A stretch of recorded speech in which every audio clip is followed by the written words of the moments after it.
नमस्कार, news express देख रहे हैं आप। आपके साथ मैं हूं नम्रता चौधरी। 5 मई की रात बंगाल के कोलकाता से चौंकाने वाली तस्वीर सामने आई, क्योंकि यहां पर बड़ी तादाद में हिंदू बुलडोजर लेकर पहुंच गए। और जानते हैं बुलडोजर एक्शन कहां पर हुआ? जहां पर टीएमसी का यूनियन दफ्तर था। अब जाहिर सी बात है, सवाल टीएमसी नेताओं की तरफ से उठाए गए तो जवाब बीजेपी की तरफ से नहीं, बल्कि जवाब आया आसपास के दुकानदारों की तरफ से। पूरा मामला क्या है आपको विस्तार से बताते हैं। 4 मई को जो नतीजे आए उसमें बीजेपी ने न सिर्फ बहुमत हासिल किया, बल्कि आप प्रचंड जीत इसे कह सकते हैं। उबाल था बंगाल की जनता के मन में टीएमसी के प्रति, और वो उबाल साफ तौर पर देखने को मिला, जिसका खामियाजा टीएमसी ने भुगता और बीजेपी ने 200 पार जाकर सीटों का आंकड़ा हासिल किया। ये जबरदस्त मैंडेट था, जिसने दिखाया कि ममता बनर्जी के काम करने के अंदाज से बंगाल की जनता खुश नहीं है। वो अलग बात है कि ममता बनर्जी अभी भी इस बात पर अड़ी हुई हैं कि वो इस्तीफा नहीं देंगे, लेकिन बंगाल की जनता ने उन्हें नकार दिया है। इस बात को उन्हें समझना होगा। अब 4 मई को नतीजे आए और 5 मई की तस्वीर आपको दिखाते हैं। वक्त था लगभग 9 बजे के आसपास का, और बड़ी संख्या में हिंदू, खासकर जो बीजेपी के कार्यकर्ता हैं, वो जुलूस निकाल रहे थे बुलडोजर के साथ।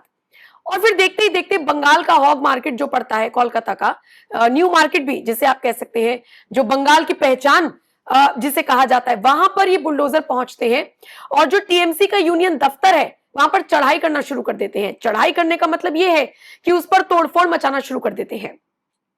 देखते ही देखते टीएमसी के दफ्तर को नुकसान होने लगा, जिसके बाद टीएमसी के कार्यकर्ताओं ने, बड़े बड़े नेताओं ने, जैसे कि महुआ मोइत्रा, डेरेक ओब्रायन, इन सब ने आरोप लगाया कि बीजेपी ने ही तोड़वाया है। जबकि आम दुकानदारों का, जो आसपास के दुकानदार हैं, उन्होंने इस पूरे प्रकरण की और टीएमसी के आरोपों की पोलपट्टी खोलकर रख दी।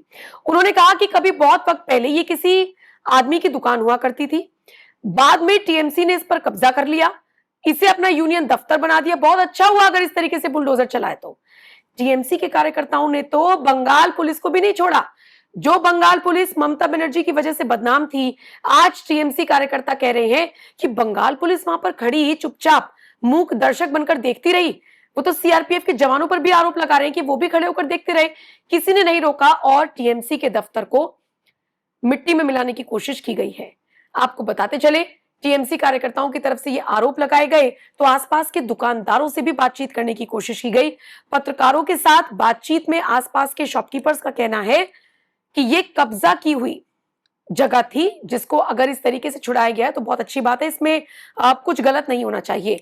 दूसरी तस्वीर सामने आई जिसमें लगभग 250 से 300 बुलडोजर बताया जा रहा है कि यूपी से बंगाल लाए जा रहे हैं। हालांकि हम इसकी पुष्टि नहीं करते हैं कि ये यूपी से ही लाए जा रहे हैं, क्योंकि इस तरह के कई वीडियो सोशल मीडिया पर वायरल होते हैं। लेकिन इतना जरूर है कि बुलडोजर तो जा रहे हैं, और इसे देखने के बाद लोग इसका कनेक्शन बंगाल से ही जोड़ रहे हैं। तो क्या वाकई में 250-300 बुलडोजर बंगाल पहुंचे हैं तो सारे अवैध जो कब्जा किए हुए जमीनें हैं, जो अतिक्रमण है, उन सब पर अगर बुलडोजर चलेगा तो आप समझ सकते हैं बंगाल की जनता को कितनी राहत मिलेगी। दूसरी तरफ योगी आदित्यनाथ का स्टेटमेंट भी सोशल मीडिया पर अब वायरल हो रहा है, जिसमें उन्होंने लॉ एंड ऑर्डर के मुद्दे पर और योगी मॉडल का जिक्र करते हुए बंगाल की जनता को आश्वासन दिया था। जरा सुन लीजिए योगी आदित्यनाथ का ये बयान, उसी के साथ आपको छोड़कर जा रही हूं। और बाकी इस खबर पर, इस कार्रवाई पर और ये जो आरोप टीएमसी की तरफ से लगाए जा रहे हैं, इस पर आपका क्या कुछ कहना है? आप कमेंट करके अपनी राय जरूर दीजिएगा। बाकी खबरों के लिए न्यूज एक्सप्रेस देखते रहिए। और आज तो आप देखते होंगे ममता दीदी को जय श्री राम से नफरत है। वे दुर्गा पूजा नहीं होने देती, हिंदू पर्व और त्योहारों में कर्फ्यू जैसा माहौल बना देती है।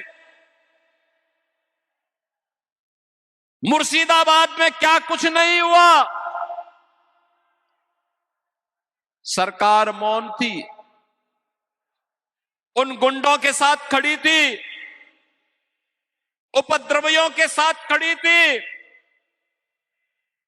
यहां पे दुर्गा पूजा और विसर्जन के आयोजन पर प्रतिबंध लग जाता है। याद करिए, कोलकाता हाई कोर्ट ने कहा था टीएमसी की सरकार को कि दुर्गा पूजा में भी सुरक्षा नहीं दे पा रहे हो, क्या तुम्हारे पास बुलडोजर नहीं है? यूपी से बुलडोजर मंगा लो। इन गुंडों का उपचार का वही एकमात्र साधन बचा है। लेकिन बहनों और भाइयों, टीएमसी ने तो बेशर्मी ओढ़ी हुई है। बंगाल की धरती को घुसपैठियों की धरती बना रहे हैं, अराजकता की धरती बना रहे हैं, अव्यवस्था की धरती बना रहे हैं। अनावश्यक रूप से यहां पर परेशान किया जाता है। और मन बढ़ई देखिए, गुरुदेव रविंद्रनाथ टैगोर की धरती पर स्वामी विवेकानंद की धरती पर टीएमसी के संरक्षण में धड़ल्ले से गौहत्या होती है, गौहत्या होती है। लेकिन बीजेपी का संकल्प है, गाय नहीं कटने देंगे, हिंदुओं को नहीं बटने देंगे।